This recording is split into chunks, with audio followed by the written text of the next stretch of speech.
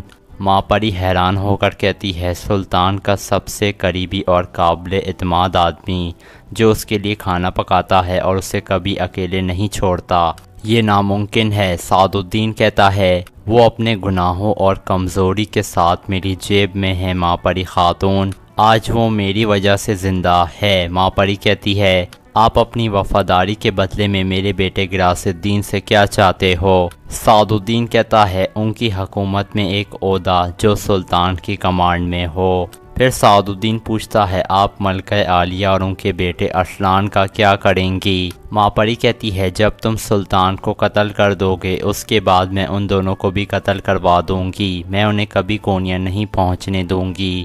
پھر سعد الدین وہاں سے چلا جاتا ہے۔ دوسری طرف خفیہ غار میں تیتن کہتا ہے کھڑے ہو جاؤ ہم جا رہے ہیں۔ یہ سن کر سب کھڑے ہو جاتے ہیں، اتنے میں حفصہ اور اصلحان حرکت میں آ جاتی ہیں۔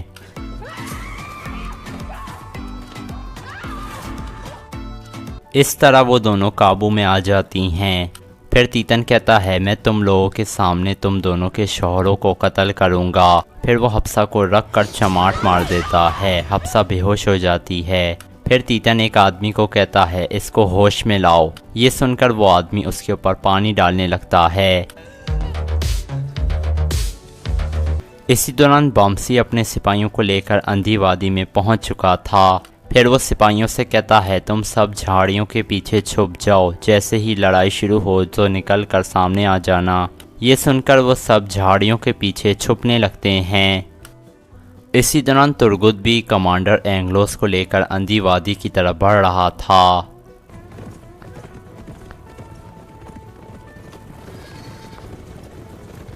کونیا میں ارطغرل اور حلیمہ واپس روانہ ہونے کے لیے چل پڑے تھے، اتنے میں آگے سے سعد الدین آ جاتا ہے۔ ارطغرل اور حلیمہ اور باقی سپاہیوں کو وہاں سے بھیج دیتا ہے۔ پھر سعد الدین ارطغرل کے پاس آ کر کہتا ہے تم نے اپنے جھوٹوں سے مجھے ریاست کی خدمت کرنے سے روک دیا ہے، ہو سکتا ہے کہ آج میں کچھ بھی نہیں ہوں لیکن کل میں بہت طاقتور ہو جاؤں گا، پھر میں ریاست اور تمہارے ترک قبیلوں کو بہت بری طرح سے تمہارے خلاف کر دوں گا۔ ارطغرل کہتا ہے جب وہ دن آئے گا تو میرے پاس کوئی صبر باقی نہیں بچے گا، پھر میرے سامنے مت آنا ورنہ میں اس جگہ کو تمہاری قبر بنا دوں گا۔ یہ کہہ کر ارطغرل آگے بڑھ جاتا ہے۔ دوسری طرف بامسی اوس سے کہتا ہے ہم تمہارے ہاتھ باندھ کر ایسا ظاہر کریں گے کہ تم عارض ہو۔ یہ کہہ کر بامسی اس کے ہاتھ باندھنے لگتا ہے۔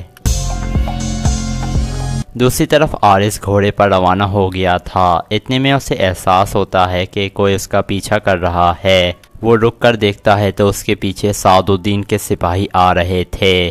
یہ دیکھ کر عارض کہتا ہے اچھا تو کھیل ابھی جاری ہے، پھر وہ اپنا گھوڑا بھگا دیتا ہے۔ دوسری طرف بامسی بہت بے صبری سے تیتن کا انتظار کر رہا تھا، اوس کو باندھ کر بٹھا دیا گیا تھا۔ اسی دوران تیتن بھی خواتین کو لے کر آ رہا تھا، پھر وہ رک جاتا ہے اور اپنے آدمیوں سے کہتا ہے کچھ لوگ رک کر یہاں انتظار کرو گے اور باقی میرے ساتھ آؤ گے، ہمیں ہر حالت میں ترگت اور بامسی کو قتل کرنا ہے۔ اس کے بعد تیتن کچھ آدمیوں کے ساتھ آگے بڑھ جاتا ہے۔ تھوڑی دیر بعد وہ بامسی کے سامنے پہنچ جاتا ہے۔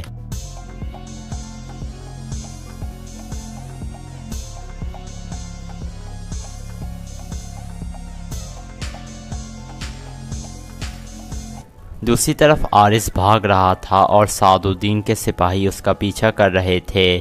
ایک جگہ عارض اپنا گھوڑا روک لیتا ہے اور اپنی تلوار نکال کر کہتا ہے تو تم لوگوں کو سعد الدین نے بھیجا ہے، اس کتے کے آگے میرا ہتھیار پھینکنے کا کوئی ارادہ نہیں ہے۔ گوگلدو اپنے سپاہیوں سے کہتا ہے اسے زندہ پکڑ لو، ہمارے امیر حضرت خود اس سے نمٹیں گے۔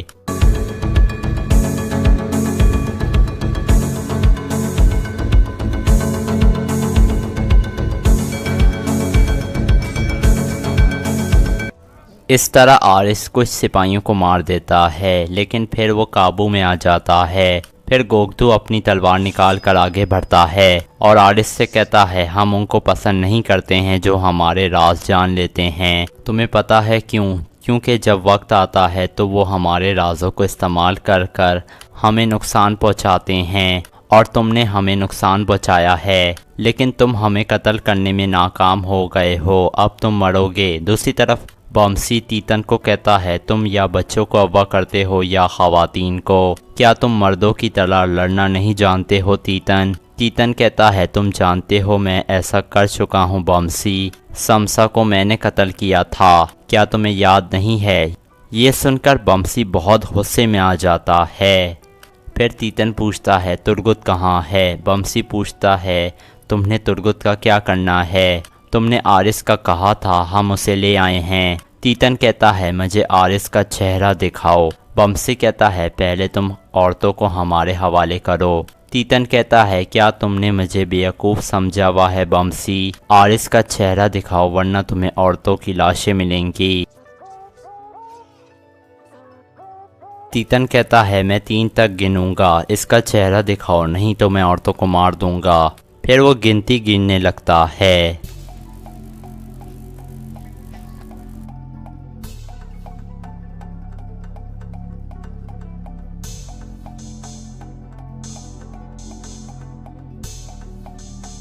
اتنے میں ترگت کمانڈر اینگلوس کو لے کر وہاں پہنچ جاتا ہے۔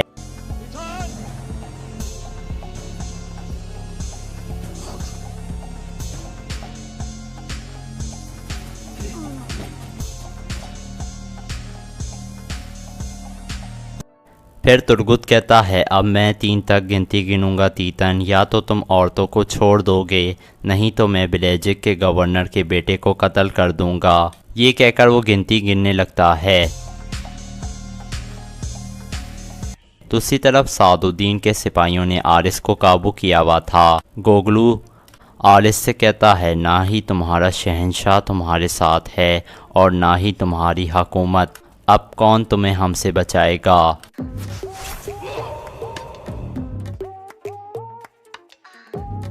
سلیمان شاہ کا بیٹا ارطغرل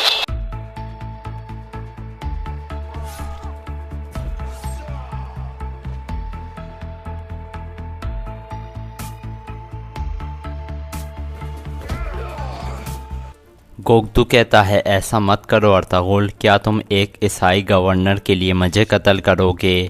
ارطغرل کہتا ہے میں صرف ظالموں کے خلاف ہوں، میں مظلوموں کی مدد کرتا ہوں چاہے وہ میرے دشمن ہی کیوں نہ ہوں، اور میں غداروں کو معاف نہیں کرتا چاہے وہ میرے بھائی ہی کیوں نہ ہوں۔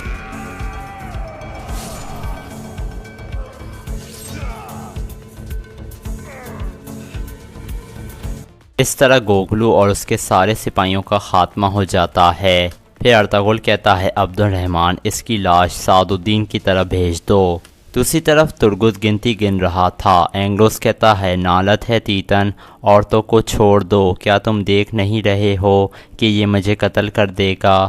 پھر تیتن کہتا ہے رک جاؤ، عورتوں کو لے لو اور اینگلوس کو ہمارے حوالے کر دو۔ اس کے بعد اصلحان اور حبسہ کو واپس کر دیا جاتا ہے اور اس طرف سے اینگلوس کو چھوڑ دیا جاتا ہے۔ پھر تیتن کہتا ہے یہ ابھی ختم نہیں ہوا، میں دوبارہ آؤں گا۔ ترگت کہتا ہے جب تم دوبارہ آؤ گے تو ہم تمہارا استقبال کرنے کے لیے موجود ہوں گے۔ پھر تیتن اپنے آدمیوں کے ساتھ واپس چلے جاتا ہے۔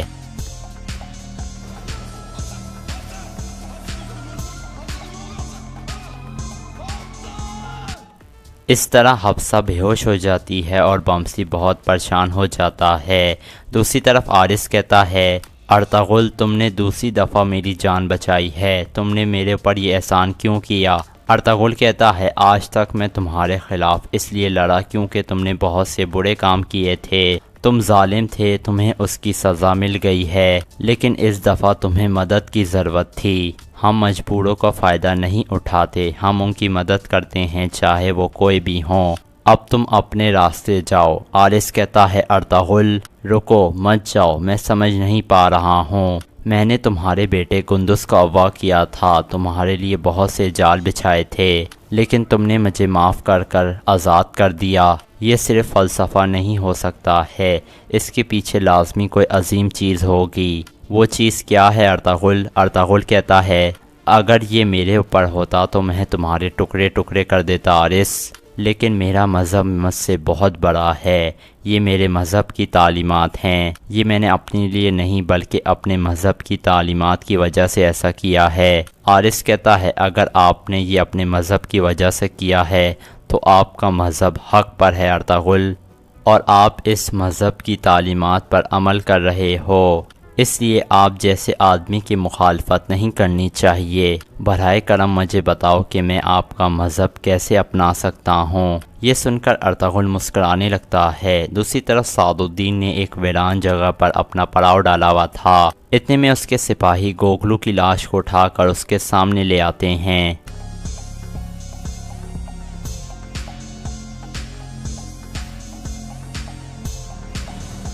پھر سعد الدین پوچھتا ہے کیسے ہوا یہ؟ ایک سپاہی کہتا ہے ہم نہیں جانتے امیر حضرت، یہ لاش ہمیں درخت کے نیچے سے ملی ہے۔ سعد الدین اپنے دل میں کہتا ہے آہ ارطغرل، تم اپنے کرتوتوں کا حساب چکاؤ گے، میں تمہیں محل کے دروازوں پر لٹکا دوں گا تاکہ تمہیں سب دیکھ سکیں۔ دوسری طرف ارطغرل کہتا ہے کیا تمہیں یقین ہے عارس، اس طرح کے فیصلے تم جلد بازی میں نہیں کر سکتے ہو؟ عارس کہتا ہے حتیٰ کہ میرے بہترین دوست نے بھی وہ نہیں کیا جو آپ نے میرے لیے کیا ہے ارطغرل، اب میرے پاس کھونے کے لیے کچھ نہیں ہے، ہو سکتا ہے خدا نے تمہاری دوستی اور مذہب کو میرے لیے آخری موقع کے طور پر بھیجا ہو، میں اس موقع کو ضائع نہیں کرنا چاہتا ہوں، براہ کرم مجھے بتاؤ کہ میں آپ کے مذہب کو کیسے اپنا سکتا ہوں۔ ارطغرل کہتا ہے گھٹنوں کے بل بیٹھ جاؤ عارس۔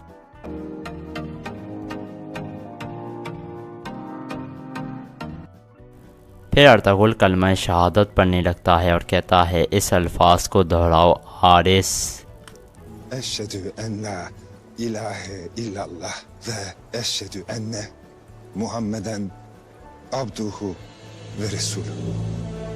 اس طرح عارس کلمہ پڑھ کر مسلمان ہو جاتا ہے۔ اس کے بعد ارطغرل، عبد الرحمن اور عارس ایک طرف روانہ ہو جاتے ہیں۔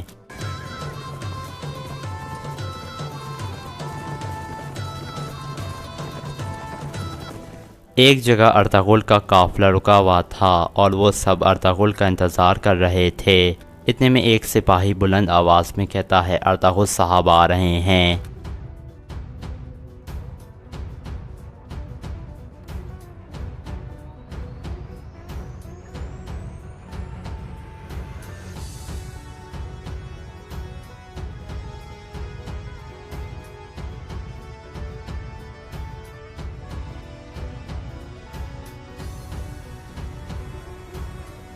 پھر حلیمہ کہتی ہے عارس یہاں کیا کر رہا ہے ارطغرل؟ ارطغرل کہتا ہے عارس نہیں حلیمہ، احمد۔ یہ سن کر حلیمہ حیران پریشان ہو جاتی ہے۔ پھر ارطغرل کہتا ہے احمد نے اپنی بری عادتوں کو چھوڑ کر اللہ کے راستے کو چن لیا ہے، لیکن حلیمہ کو یقین نہیں آتا اور وہ اپنی تلوار اٹھا لیتی ہے اور کہتی ہے مجھے اس پر یقین نہیں ہے، اس نے جو کام کیے ہیں میں اب کیسے اس پر بھروسہ کر سکتی ہوں؟ یہ سن کر عارس حلیمہ کے پاس آ کر بیٹھ جاتا ہے۔ پھر عارس کہتا ہے حلیمہ خاتون، میں نے آپ کے بیٹے اور آپ کے قبیلے کے ساتھ جو کیا ہے اس کے لیے مجھے معاف کر دیں، اور ارطغرل صاحب کے بہادر سپاہیوں میں آپ سب سے بھی معذرت چاہتا ہوں، میں نے اپنی ساری زندگی ضائع کر دی، اب سے میں ایک سپاہی بن کر اسلام اور ارطغرل صاحب کی خدمت کرنا چاہتا ہوں۔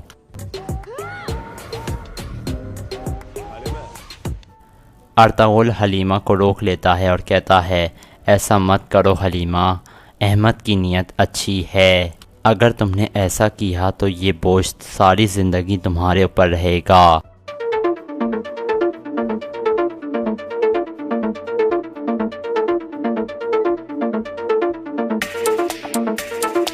پھر حلیمہ کہتی ہے اللہ تمہارے سارے گناہ معاف کرے احمد، اب سے تم اللہ کے راستے پر ہمارے بھائی ہو۔ احمد کہتا ہے آپ کا شکریہ حلیمہ خاتون۔ پھر ارطغرل سب سے مخاطب ہو کر کہتا ہے سعد الدین نے اپنے کتے گوگلو کو احمد کو قتل کرنے کے لیے بھیجا تھا، وہ احمد کو مارنے ہی والا تھا، لیکن میں نے اسے مار دیا۔ سعد الدین کی اس حرکت سے واضح ہو گیا ہے کہ ابھی اس کے فتنوں کا خاتمہ نہیں ہوا ہے۔ میرے خیال میں ہمارے سلطان کی جان خطرے میں ہے۔ اس طرح کی صورتحال میں قبیلے واپس جانا میرے لیے ناممکن ہے۔ سپاہیوں میں حلیمہ سلطان کو آپ کی امانت میں سونپتا ہوں۔ میں واپس سلطان کے پاس جا کر انہیں اس سنگین صورتحال سے آگاہ کرنا چاہتا ہوں۔ اللہ آپ سب کی حفاظت فرمائے۔ پھر ارطغرل حلیمہ سے کہتا ہے، احمد تمہیں وہ جگہ دکھائے گا جہاں تیتن رہتا ہے، تم قبیلے جا کر سب کو آگاہ کر دینا، ترگت اور بمسی سب سنبھال لیں گے۔ پھر احمد زمین پر نقشہ بنا کر اس خفیہ غار کے بارے میں بتانے لگتا ہے۔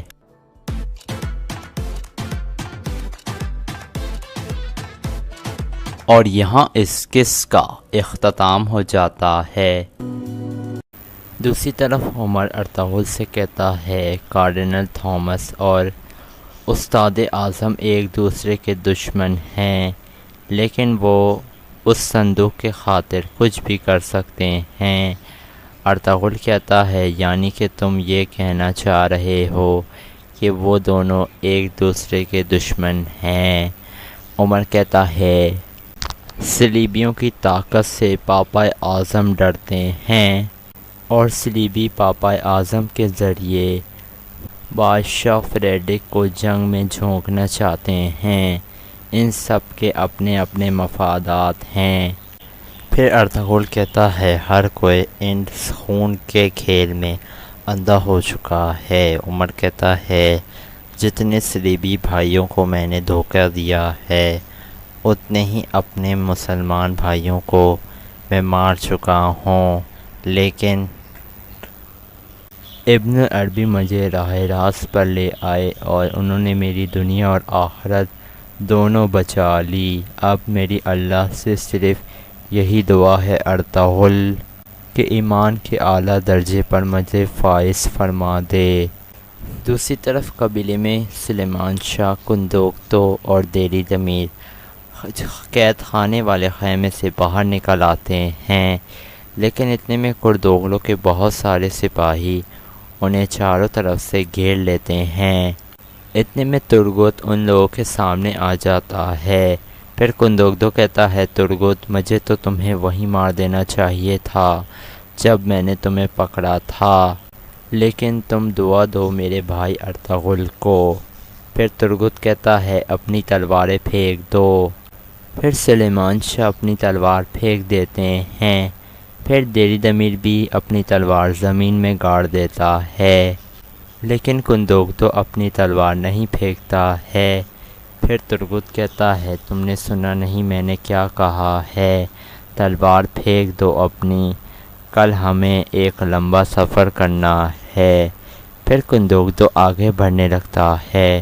سلیمان شاہ ترگت سے پوچھتے ہیں، کیا قبیلہ بدر جب ہمیں کیا جائے گا تو تم ہمیں لے کر جاؤ گے؟ ترگت کہتا ہے، ہاں، اور کون لے کر جا سکتا ہے؟ پھر کندوکتو آگے بڑھ کر ترگت پر حملہ کر دیتا ہے۔ اتنے میں کردوغلوں کے بہت سارے سپاہی کندوکتو کو گھیر لیتے ہیں۔ پھر کندوکتو کی تلوار نیچے گر جاتی ہے۔ پھر وہ ترگت سے لڑنے لگتا ہے۔ تھوڑی دیر لڑنے کے بعد سلیمان شاہ کندوکتو سے کہتے ہیں، کندوکتو رک جاؤ، کوئی فائدہ نہیں ہے۔ پھر دیری دمیر سلیمان شاہ سے کہتا ہے، کل ہمارا کھیل ختم ہو جائے گا سردار، کل ہمیں بھیڑ بکریوں کی طرح مار دیا جائے گا۔ کندوکتو کہتا ہے، جب تک میرا بھائی ارطغرل زندہ ہے مجھے کوئی پرواہ نہیں ہے۔ پھر کندوکتو سلیمان شاہ اور دیری دمیر کو دوبارہ قید والے خیمے میں لے جایا جاتا ہے۔ پھر ترگت وہاں سے واپس کی طرف چلے جاتا ہے۔ دوسری طرف سلجان حائمہ خاتون سے کہتی ہے، میری پیاری والدہ آپ مجھے معاف کر دیں۔ حائمہ خاتون اسے معاف کر دیتی ہیں۔ حائمہ خاتون کہتی ہیں، مجھے بیٹیوں کی خواہش تھی اور اللہ نے تم لوگوں کی صورت میں مجھے بیٹیاں عطا کیں۔ پھر میری خواہش پوری ہو گئی، میں نے تم لوگوں کو دل سے لگا کر رکھا۔ جو ہوا وہ سب بھول جاؤ۔ پھر آئکس کہتی ہے کل ایک نیا دن ہوگا اور کل سب کچھ ٹھیک ہو جائے گا۔ یہ سن کر سلجان کہتی ہے انشاءاللہ والدہ انشاءاللہ۔ پھر سلجان حائمہ خاتون کا ہاتھ چومتی ہے۔ پھر سب لوگ بہت خوشگوار موڈ میں نظر آتے ہیں۔ دوسری طرف کردوغلو اپنے خیمے میں سونے کی کوشش کر رہا تھا لیکن اسے نیند نہیں آ رہی تھی۔ اتنے میں وہ اٹھتا ہے غصے سے اور اپنے خیمے سے باہر نکل آتا ہے۔ وہ باہر آ کر دیکھتا ہے تو قبیلے میں کوئی بھی نہیں ہوتا ہے۔ یہ دیکھ کر وہ چونک جاتا ہے اور قبیلے سے عجیب عجیب آوازیں آ رہی تھیں لیکن قبیلے میں ایک بندہ بھی کوئی نہیں تھا۔ اتنے میں ایک تیر اس کے برابر میں آ کر لگتا ہے تو وہ تیر دیکھ کر چونک جاتا ہے اور دوڑنے لگتا ہے۔ پھر وہ آگے جانے لگتا ہے۔ پھر وہ بھاگتا ہے لیکن ایک جگہ جا کر وہ گر جاتا ہے اور پیچھے مڑ کر دیکھنے لگتا ہے لیکن وہاں پر کوئی بھی نہیں تھا۔ اتنے میں ایک تیر کمان اس کے پاس آ کر گرتا ہے۔ اتنے میں سامنے سے اسے ارطغرل آتا ہوا نظر آتا ہے۔ پھر ارطغرل اپنی تلوار نکال لیتا ہے اور نعرہ لگا کر اس کے اوپر حملہ کر دیتا ہے۔ اتنے میں اس کی آنکھ کھل جاتی ہے۔ وہ یہ سب کچھ خواب دیکھ رہا تھا۔ آنکھ کھلنے کے بعد وہ بہت پریشان ہو جاتا ہے اور کہتا ہے ارطغرل ارطغرل۔ پھر وہ اپنی گردن کو چھو کر دیکھنے لگتا ہے۔ دوسری طرف ارطغرل درویش اور اپنے ساتھیوں کے ساتھ ایک جگہ رک کر بیٹھا ہوا تھا۔ دوان کہتا ہے اگر وہ یہاں سے پہلے ہی نکل گئے ہوں گے بھائی تو ہم کیا کریں گے؟ ارطغرل کہتا ہے کچھ دیر دیکھتے ہیں دوان، اگر کوئی حرکت نہیں ہوئی تو ہم خود جا کر وہاں انہیں دیکھیں گے۔ دوسری طرف کائی قبیلے میں کردوغلو کے جرگے والے آدمی ٹھہر رہے تھے۔ اتنے میں کالا توئیگر دوسرے آدمی قتلو کو کہتا ہے مجھے تو اس مرکزی خیمے میں بہت وحشت ہوتی ہے۔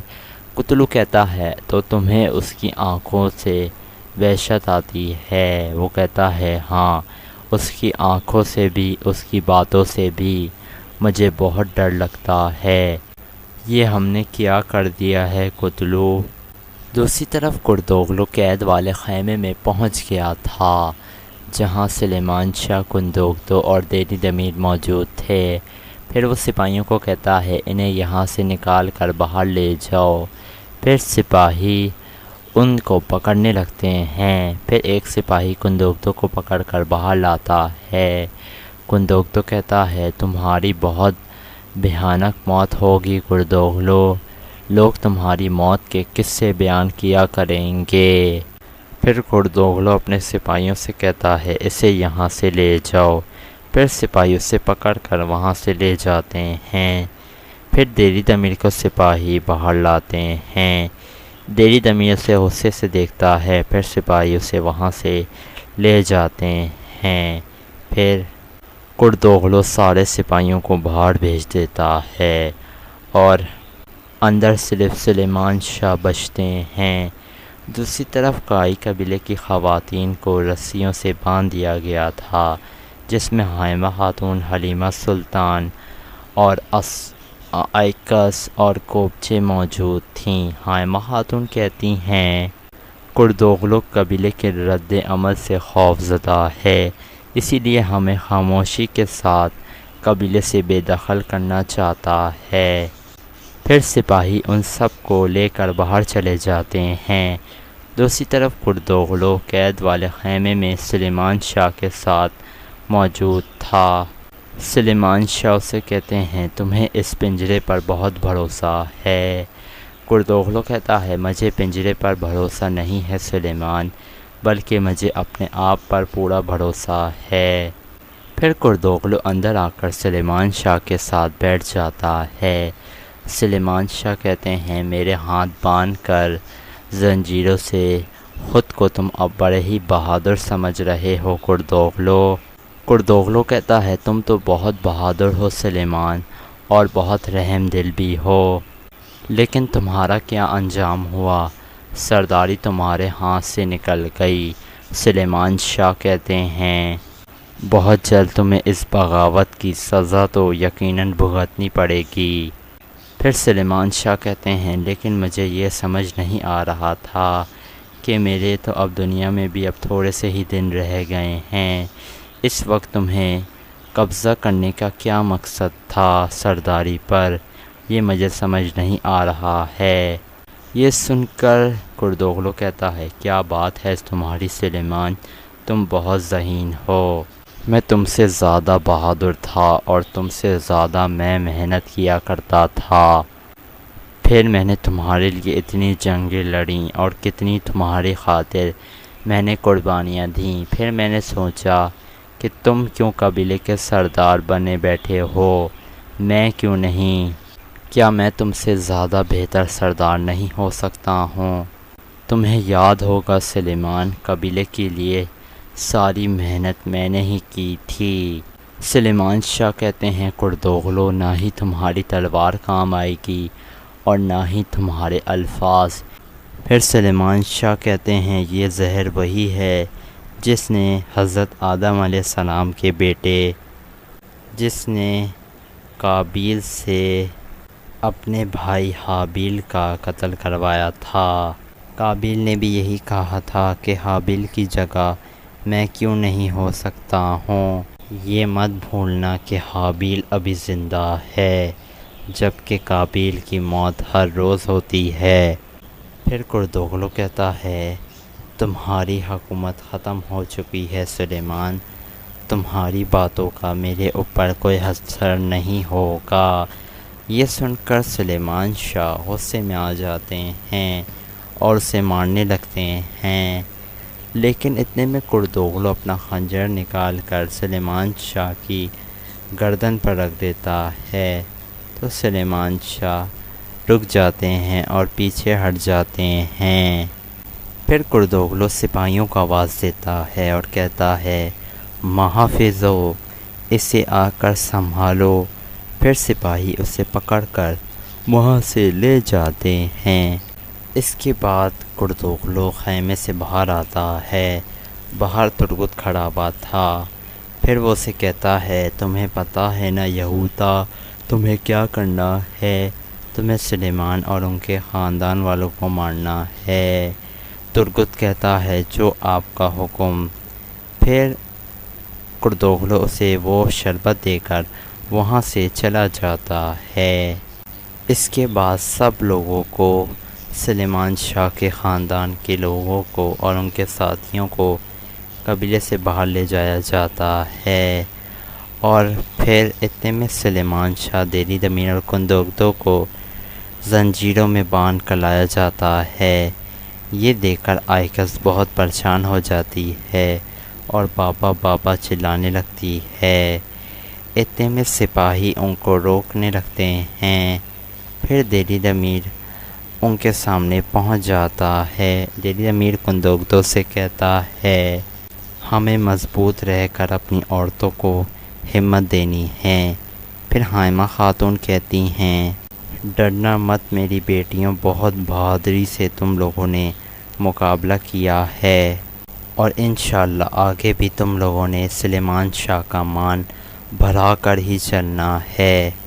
پھر آئیکس کہتی ہے ارطغرل بھائی آئیں گے اور ہمیں بچا لیں گے۔ حلیمہ کہتی ہے وہ کچھ بھی برا نہیں ہونے دیں گے ہمارے ساتھ۔ پھر کندوگدو ایک سپاہی سے کہتا ہے ہماری عورتوں کو ہمارے ساتھ کر دو۔ پھر سپاہی کہتا ہے نہیں، آپ لوگوں کو الگ الگ رکھنا ہے، ہمیں یہی حکم ملا ہے۔ پھر سلیمان شاہ کو بھی 2 سپاہی زنجیروں سے باندھ کر لے آتے ہیں۔ حلیمہ کہتی ہے بابا آ رہے ہیں وہ۔